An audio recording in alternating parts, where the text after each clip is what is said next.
All right, update on the pantry purge for today. I am using this red lentil pasta that's been in the cupboard forever. It's not expired though, just needed to be used.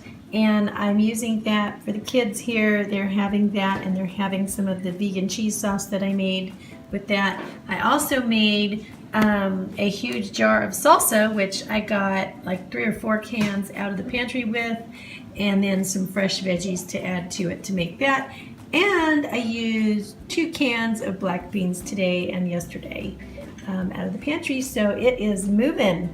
And then they're having some of the vegetables from the freezer, and then of course some ham and some fresh fruit for dinner. Okay, so I didn't shoot last night's dinner on here, on this video, that's my other video, but last night I had tuna salad. I'm sorry, you can hear the washer going off. I had tuna salad and green soup.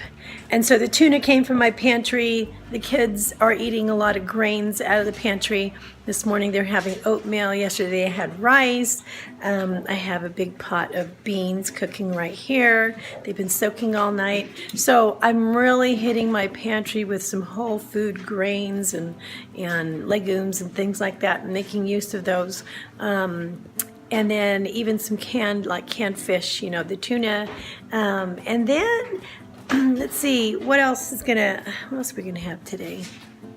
Well, I don't know just yet, but I am making a dent in my pantry. And then today I was supposed to order groceries for the delivery tomorrow. And if I don't order, it just goes to a default, and they bring me my milk. So I get all my almond milks from them, and my eggs and orange juice for my hubby. But and I'm glad that they bring it, because I don't really like lugging all of those half gallons of milk from the store. So it's kind of nice that they just bring it to the door, and it really saves, you know, some, you know, extra time and stuff like that. But what I decided to do was let them bring the milk, because the kids need that. And then I did not order anything else. So I didn't order the produce box. I didn't order anything else because I'm working on my pantry. So we are working on the fresh fruit that I have, and then when that's gone, then we'll just start on the canned fruit, because I've got quite a bit of that too. But you know, I have to go to the store and get some rabbit food later for the rabbit, but I might pick up some extra bananas, because the boys really do. We go through a lot of bananas, and even if I have other fruits, I mix the bananas with them, like in smoothies or whatever. So bananas they're almost like a staple that I really need to have. So there you go. But other than that, I'm not going to go shopping because I still have too much food. Just wanted to check in.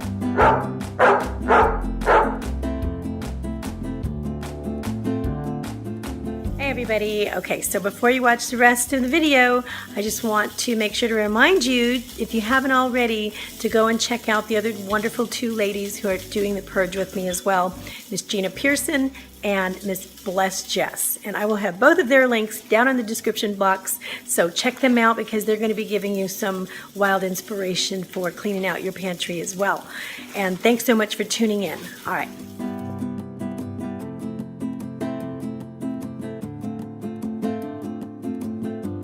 This morning I'm trying something a little different. I'm taking some garbanzo beans out of my pantry here, and I saved the aquafaba here, which is the water that came with the garbanzo beans, because I can make a dessert topping out of that, believe it or not.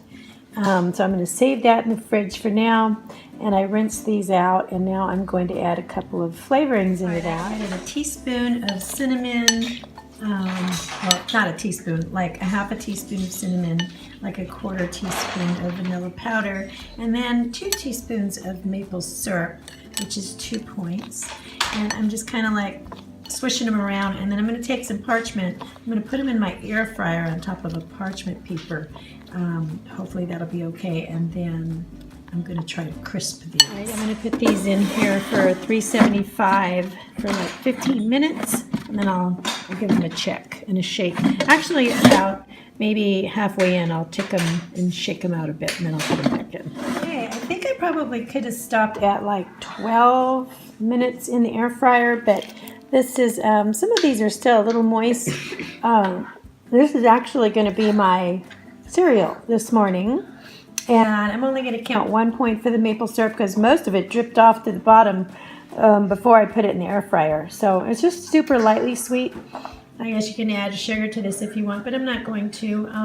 But I'm going to add a whole bunch of fruit on this and some unsweetened almond milk. And then I'll put my stevia drops in, and I'm going to have a little cereal. Alright guys, here is my cereal, and it is 7 points, and that is because the dried blueberries are 3 points for ½ an ounce, and the walnuts are 3 points for ½ an ounce, but they're going to add so much nutrition and enjoyment to this dish.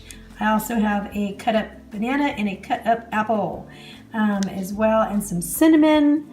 And then I added a few drops of stevia to a cup of this unsweetened almond milk, and this is going to be my wildly crunchy, wonderful, satisfying cereal. Alright guys, I have been emptying out my pantry, and I'm going to make this baked corn pudding from some more things that were in my pantry. I've been meaning to make this for my family, so let me just take a shot of this, and then it shows you there's 186 calories.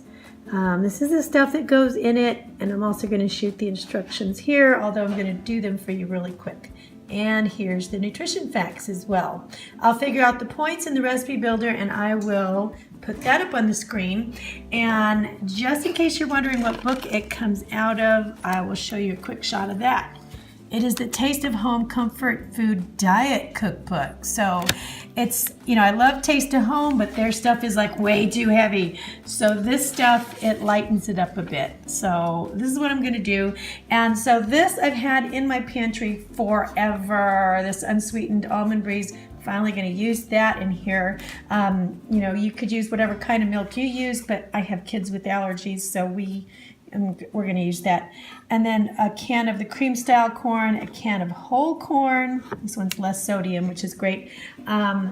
This is a ½ cup of sugar, and I've got like a raw sugar. I've got a ½ teaspoon of pepper and a ½ teaspoon of salt, 3 tablespoons of all-purpose flour. This one's actually unbleached. And then I have 3 eggs, and then you're going to use a ½ cup of butter. Because of the allergies, we have a ½ cup of Earth Balance, which is a vegan butter. So that's what we're going to use. All right, let's do this. All right, so in a large bowl, we're going to combine the sugar and the flour. I guess my oven's hot enough. I'm going to whisk it, and then I'm going to whisk in the eggs, the milk, the butter, the salt, and the pepper. So are going to go next. So I've got the eggs. Now the butter needs to be melted, just to let you know. Milk, salt and pepper, and I did say the milk, didn't I? I guess I got to put that in here now too. And I'm going to whisk all of that together. And then after that's mixed up really good, I'll add in the corn. All right, so I've got that all whisked up, and I'm going to pour in the creamed corn. Now, I don't think this is something that could work with, I think you got to use eggs. I don't think that this is something that I could use like a flaxseed meal egg with or something like that. So just because I think it's kind of a pudding that is going to be made more like an omelet or something like that. I'm pretty sure, unless you could maybe figure something out with chickpea flour. I don't know, that would be a whole other thing. Okay, so I'm going to mix this up really, really good here, and then I'm just going to mix it into a pan that I lightly greased. So a greased prepared pan. I think that's about right. Let's bring this on over here. And it said just a little more than 1 quart. Oh boy, that really filled this one up, didn't it? All right, and I'm going to put that in the oven at 350 for 45 to 50 minutes, or until a knife inserted comes out clean. All right, I just took this out of the oven, and I had it in there for more like 50 to 55 minutes instead of 45. So an extra 10 minutes I think did it pretty good. And it is like a pudding. It's not going to be hard like a bread. So just so you know, it will be a little soft. It's a little more softer in the middle though. So I don't know. Maybe I didn't have it in there long enough. Anyway, it looks really good. And then you probably want to see what it's like inside. It's going to be a pudding, so this is what it looks like inside here. See that? It's a corn pudding. It's going to make a nice side. So there we go, purged right out of my pantry.